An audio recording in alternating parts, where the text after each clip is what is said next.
पंचनामा में आप सभी का स्वागत है। मैं हूं सुमित और मंगलवार का दिन भारतीय बाजारों के लिए आज फिर से थोड़ा सा प्रेशर रहा, लेकिन आज इंटेंसिटी कल से थोड़ी कम थी वन, और दूसरा आज थोड़ा वोलेटाइल था क्योंकि इंडेक्स में आज एक समय पे हरा निशान भी देखा है। निफ्टी में एक स्पाइक आया था 17,060 से 17,160 तक लेके गया, और उसके बाद फिर 10 से 15 मिनट के बाद ही वहाँ पर फिर बिकवाली आई और 17,060 के जोन्स में आया और इंट्राडे में 17,000 के लेवल्स भी टूटे, लेकिन क्लोजिंग तक आते आते करीब करीब 17,000 को होल्ड कर गया इंडेक्स। प्रेशर रहा मार्केट में आज अक्रॉस द बोर्ड फिर से, चाहे आप फ्रंट लाइन इंडेक्स देख लें, निफ्टी सेंसेक्स, निफ्टी बैंक आधा परसेंट ही भले डिक्लाइन में थे। इसके अलावा मिड कैप स्मॉल कैप आज ये भी प्रेशर में कामकाज कर रहे थे और आधा परसेंट के आसपास की बिकवाली स्पेस में भी थी। ज़्यादा प्रेशर आपको स्मॉल कैप में दिखाई पड़ेगा, और जो सेल ऑफ था उसमें सेलेक्टिव इंडेक्स जो थे वो थोड़े से उनमें भी बहुत सेलेक्टिव स्टॉक ही कामकाज कर रहे थे। मिसाल के तौर पे मेटल में आज थोड़ी बहुत बाइंग थी, जिसमें एनएमडीसी एफ&ओ का टॉप गेनर बन के शुमार होता हुआ दिखाई पड़ा। इसके अलावा आज प्रेशर था बैंक्स में फिर से, जहाँ पर बैंक्स और एनबीएफसी, क्योंकि एनबीएफसी आज फाइनेंशियल एक्सपायरी भी थी, तो बैंक्स और एनबीएफसी में आज फिर प्रेशर बनता हुआ दिखाई पड़ा। मेजरली अनवाइंडिंग थी और 40,000 के जोन्स के नीचे 39,100 के जोन्स पे आ गया निफ्टी बैंक, और 39,000 को एटलीस्ट होल्ड कर रहा है। तो ये तरह के लेवल्स वहाँ पर आते हुए दिखाई पड़े। आईटी में प्रेशर था, ऑब्वियस रीजंस, जिस तरह से अंतर्राष्ट्रीय बाजारों के संकेत हैं वहाँ से बिकवाली है, वो यहाँ पर भी अब ट्रिकल डाउन इफेक्ट दिखा रही है। तो मिड कैप या लार्ज कैप सभी आईटी में प्रेशर था। इन्फोसिस बिकवाली को लीड कर रहा था आज। इसके अलावा आज अदानी समूह एक बार फिर से पूरा ग्रुप प्रेशर में आया वापस। 8% के आसपास की बिकवाली अदानी एंटरप्राइजेज में थी। बाकी कैश मार्केट के सभी शेयर भी लोअर सर्किट पे लगते हुए दिखाई पड़े। मेजरली सारे के सारे शेयर वहाँ पर प्रेशर में ही कामकाज कर रहे थे। लास्ट आवर में थोड़ा बहुत अपटिक आया था अंबुजा और एसीसी में, लेकिन फिर भी वहाँ पर कोई सस्टेन नहीं हुआ, वो भी प्रेशर में ही बंद होते हुए दिखाई पड़े। इसके अलावा आज एफ&ओ के टॉप गेनर्स की अगर बात किया तो उसमें यूनाइटेड स्पिरिट्स ऐसे नाम थे जो कि आज 1.5% 2% की तेज़ी के साथ डे हाई के आसपास जाकर क्लोज होते हुए दिखाई पड़े।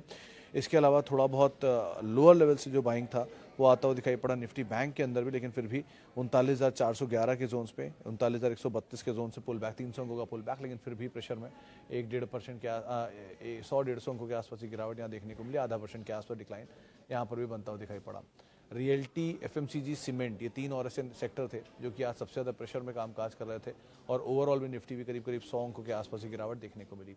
बुधवार का आज से एक लिस्टिंग भी हुई थी, हालांकि वो डिसेंट लिस्टिंग थी ऑटो एंसिलरी स्पेस में, लेकिन मार्केट में मतलब कोई बहुत ज़्यादा कोई डैमेज नहीं, मोर लेस फ्लैटिश टोन पे आप उस लिस्टिंग को मानते हुए देखेंगे। चलिए सवाल जवाब का सिलसिला भी शुरू कर लेते हैं और कुछ सवालों को भी शामिल कर लिया जाए। कहाँ गए सवाल? ओके, पहला सवाल जो है मेरे पास,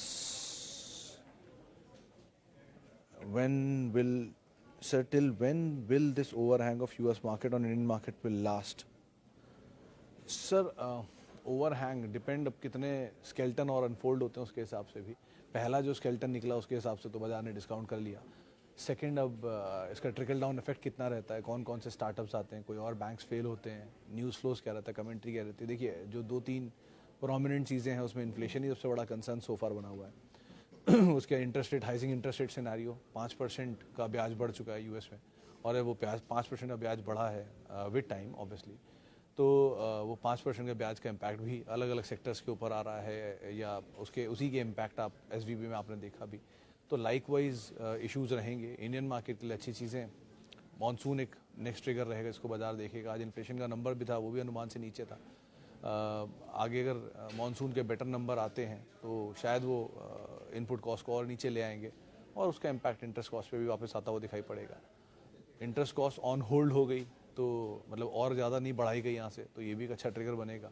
और प्लस कंपनीज की अर्निंग्स कितना सपोर्ट करती हैं, कि लास्ट क्वार्टर में Q3 के नंबर्स बहुत कंपनियों के अच्छे भी थे, और Q4 में अगर इनपुट कॉस्ट का इम्पैक्ट कम रहता है, इंटरेस्ट कॉस्ट का इम्पैक्ट पूरा नहीं आता है, और सेल्स अच्छी रहती है Q4 की, फेस्टिवल डिमांड की, तो शायद वो ओवरऑल नंबर्स पे भी रिफ्लेक्ट करता हुआ दिखाई पड़ेगा। सो कुछ चीज़ें जिनको आपको पिक एंड चूज़ करना पड़ेगा, और ओवरहैंग थोड़ा बहुत तो रहेगा ही।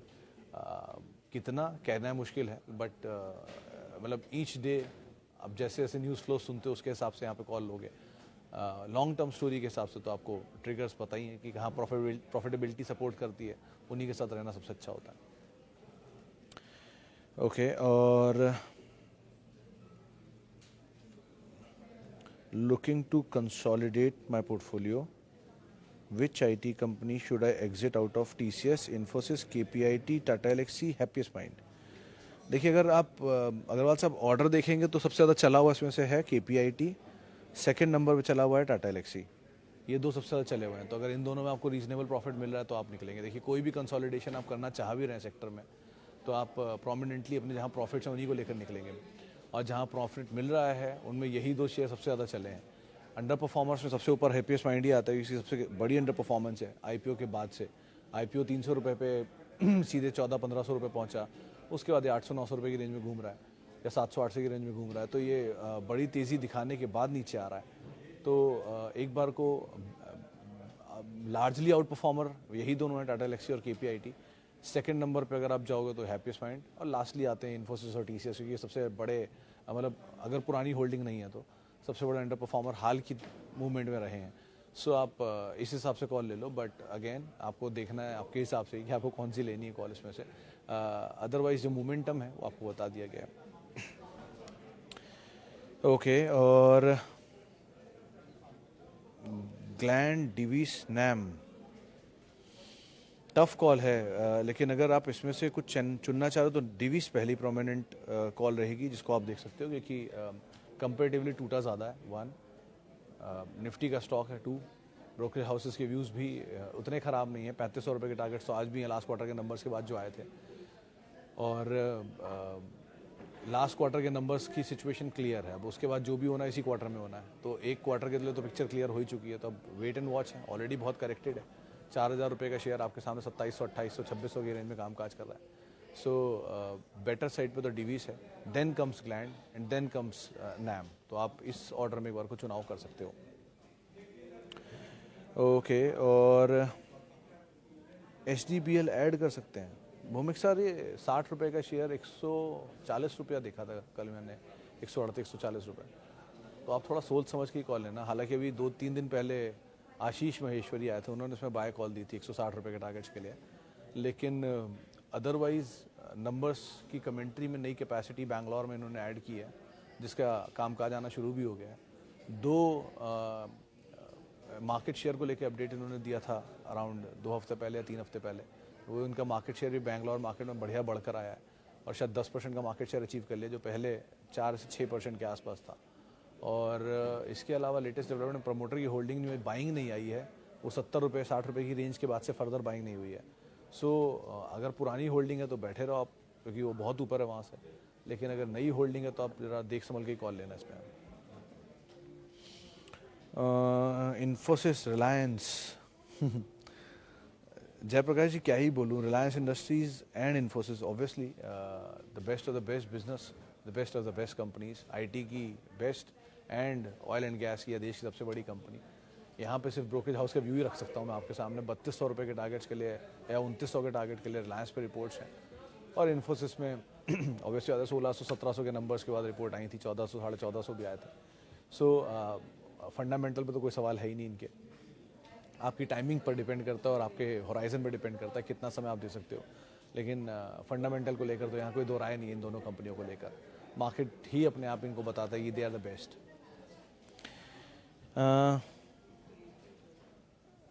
Basant Maheshwari sir prefers to pull all money in 8-10 stocks. Is it good strategy? I'm having 22 stocks. ये अर्पण सर, ये बात सही है, लेकिन इतना बड़ा नंबर भी नहीं होना चाहिए। आप पोर्टफोलियो डाइवर्सिफाई कर सकते हो, लेकिन डाइवर्सिफिकेशन का मतलब ये नहीं होता कि आप 22-23 शेयर लेकर रख लो।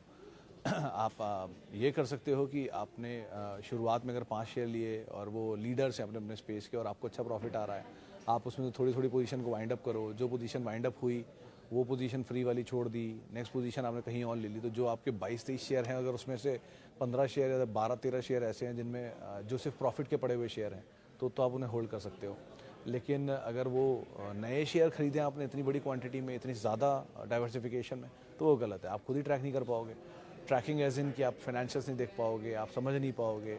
कभी कभी एक ही सेक्टर की 2 कंपनियों की अलग अलग न्यूज़ होती है। जैसे कल था इन्फोसिस से मैनेजमेंट निकला और TCS टेक महिंद्रा में गया, तो एक ही कंपनी के लिए अच्छा ट्रिगर और एक ही कंपनी के लिए बुरा ट्रिगर बन गया।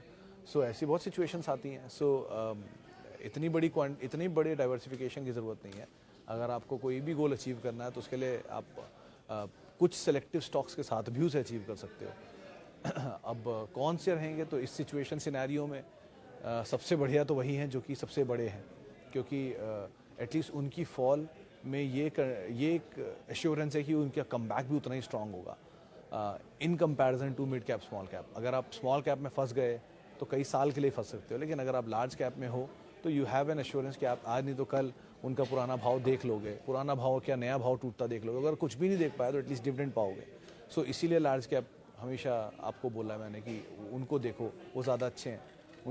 उनको म्यूचुअल फंड ओन करते हैं, उनको इंश्योरेंस ओन करते हैं, उनकी कंपनी के प्रमोटर स्ट्रॉन्ग है, पुरानी होल्डिंग है, अच्छे प्रोडक्ट हैं, प्रोफाइल अच्छी है, तो उसको आप चेक करो, वो ज़्यादा बेटर है। लेकिन इस तरह का बड़ा डाइवर्सिफिकेशन एटलीस्ट अवॉइड करो, इतना बड़ा डाइवर्सिफिकेशन नहीं होना चाहिए।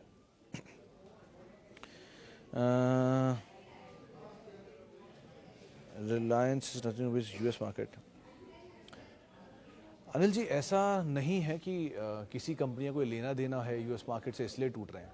देखिए, आईटी का सबसे ज़्यादा लेना देना होता है यूएस मार्केट से, क्योंकि 60% 65% रेवेन्यूज़ मोरलेस यूएस मार्केट से वहाँ आते हैं। सो उनका टूटना लाजमी है। 1 सेकेंड, क्योंकि सेंटिमेंट ही बिगड़ा, आईटी के हैवी वेट्स नीचे आएंगे तो भैया सारी से ज़्यादा बाजार भी नीचे आएगा। 2 3 फार्मा का बहुत मेजर यूएस मार्केट में एक्सपोजर होता है, तो उनके ऊपर इम्पैक्ट आ सकता है। स्टार्टअप्स ने पैसा वहाँ से उठाया हुआ है, उनके ऊपर इम्पैक्ट आ रहा है। सो विद टाइम सिनेरियो बन जाता है। फिर अब कुछ दिन तक तो बाकी प्लेयर्स उसे होल्ड करेंगे। अब लेकिन क्योंकि आईटी को किसी बैंक ने लोन दिया होगा या किसी फार्मा को किसी बैंक ने लोन दिया होगा, तो सेंटिमेंट उनके ऊपर आ जाएगा। फिर विद टाइम वो एक टर्शरी इफेक्ट होता है, या फिर आप कह लीजिए ट्रिकल डाउन इफेक्ट होता है, जो कि अलग अलग कंपनीज अलग अलग सेक्टर के ऊपर आता है। सो इसीलिए सारा बाजार ही टूटता है। और ऑब्वियसली बात है, जब हैवी वेट बाजार ही टूट रहा है तो सबसे हैवी वेट स्टॉक्स जो हैं वो भी टूटेंगे ही। तो सबसे हैवी वेट कौन से हैं? वही 4-5 नाम, Reliance, ITC, TCS, Infosys, HDFC bank, Asian paints. तो ये 5-6 बड़े नाम जो इनको टूटना ही है फिर, क्योंकि जब बाजार ही नीचे है तो ये सब भी तो नीचे जाएंगे। सो ऐसा कुछ वो नहीं है कि किसी का एक्सपोजर है कहीं पर इसलिए टूट रहा है, वो भी एक वजह होती है, लेकिन अभी के लिए रिलायंस की एक्सपोजर नहीं है इसलिए टूट रहा है। और ऐसे बहुत सारे नॉन बिजनेस होते हैं जो आपने शायद नहीं भी सुने होंगे, लेकिन वहाँ रिलायंस डील करता होगा। जैसे बहुत कम लोग बताया कि आईटी डिवीज़न भी है इनका, बैंकिंग फाइनेंशियल डिवीज़न भी है इनके।